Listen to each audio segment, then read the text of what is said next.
Find the length and bearing of C D. तुम्ही म्हणणार sir याच्या अगोदर लेंथ आणि बेरिंग उदाहरण आलं होतं, पण ती मिसिंग लेंथ होती. काय होती ती? Missing length and missing bearing of lines S T. आठवतं का? जरुरी नाही की लाईन एस टी राहावी, काही लाईन असू शकते, पण ती मिसिंग लेंथ आणि मिसिंग बेरिंग होतं. पण इथं काय म्हणलंय, लेंथ आणि बेरिंग काढा सी डी लाईनचं. तुम्हाला कोऑर्डिनेट दिलेले आहेत सी डीचे. सीचे पण कोऑर्डिनेट दिले बघा, हा पहिला आणि दुसरा, आणि डीचे पण कोऑर्डिनेट दिलेत की नाही? तो तुम्हाला सीचे कोऑर्डिनेट दिलेले आहेत, हे दोन आहे बघा ना, हा एक आणि हा दोन, आणि डीचे पण दोन व्हॅल्यू दिलेले आहेत. ओके, तो आपण काय करायचं, लाईन कोणती येते? C D. उत्तराचा मान मारून घ्या, ही लाईन येते. तो ही लाईन काय, इथला हा आहे सी आणि हा काय आहे डी. ओके का? ही लाईन सी डी ओके मी थँक्यू का? ओके. तो मग आता हा सीचे कोऑर्डिनेट काय काय दिले आहे? सीचे पहिला कोऑर्डिनेट काय, 982.5 कॉमा पुढचा काय 825.2. आलं का? तो सीच्या समोर हे दोन कोऑर्डिनेट लिहून टाकले. डीच्या समोर काय काय हे बघा, 1198.6 कॉमा 576.4. लक्षात आलं की नाही मी काय केलं ते? तो अरे सीच्या पुढचे दोघं व्हॅल्यू इथे लिहा, डीच्या पुढचे दोघं व्हॅल्यू इथे लिहा. काय रोग येतोय? ओके. आता आपण काय करणार बघा बाळांनो, आता मी समेशन ऑफ एल काढणार. नाव summation of L. Summation of L म्हणजे काय, ही पहिली रिडिंग असते एलची, दुसरी रिडिंग असते डीची. पहिली रिडिंग असते एलची, दुसरी रिडिंग असते डीची. तो मला आता समेशन ऑफ एल काढायचा आहे. तो कसा काढणार? हे बघा, हा एल मधून हा एल, इथून डी मधून सी मायनस करायचं. कुठून? इथून इथे. मग मी कसं करतो बघा, 1100 बघा एल घेतोय हा, 1198.6 मायनस 982.5. नाही समजलं का तुम्हाला? इकडचा एल मायनस इकडचा एल करतोय बाळांनो. हे बघा ना, एल तो पुढच्या मधून मागचं मायनस करतोय. किती आहे?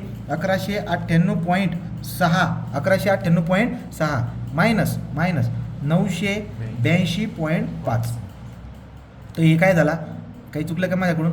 एक ब्रॅकेट दिलेलं खाली फुकट, त्यामुळे ठीक आहे. 1198.6 मायनस 982.5 किती आहे? 5 ना. ओके, तो 5 हे आलं. हे जे आन्सर आलं याला 216.1. किती आलं?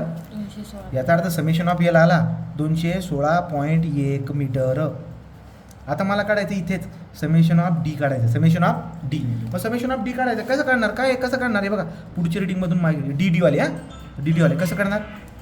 576.4 मायनस 825.2. समजतंय का? 576.4 मायनस 825. पुढच्यामधून मागचं व्हॅल्यू मायनस करतो डीची. मग किती आलं व्हॅल्यू? ही आली मायनस 248.8 मायनस 248.8 झालं. मग आता झालं नव्हतं सॉरी. आता काय करणार? म्हणून लेंथ ऑफ सी डी कसं काढतात? आता एल कॉस्ट आणि एल साईन डीच्या भाषेत लिहिलेलं नाही आहे, समेशन ऑफ एलच्या भाषेत लिहिलं. तो कसं लिहिणार? समेशन ऑफ एल त्याचा square plus summation of D त्याचा स्क्वेअर. आणि थिटा कसा काढणार? बेरिंग कसं काढणार? Bearing of line C D कसा काढतात? Tan inverse of D summation of D by summation of L. आलं का? या पद्धतीने करू शकता. मग आता हे करताना तुम्हाला शिकवले ना बाळांनो मी, तो शिकवले ना क्रमाने पोलमध्ये टाकायचं. ऑन शिफ्ट प्लस तो पहिले एलची व्हॅल्यू टाकणार मी 216.1 शिफ्ट कॉमा दुसरी व्हॅल्यू किती आहे लक्षात घ्यायचं. पोलमध्ये कधी निगेटिव्ह चिन्ह येत नाही. मग किती आहे? 248.8 ब्रॅकेट पुरा झालं. तो ही आली लेंथ किती आली?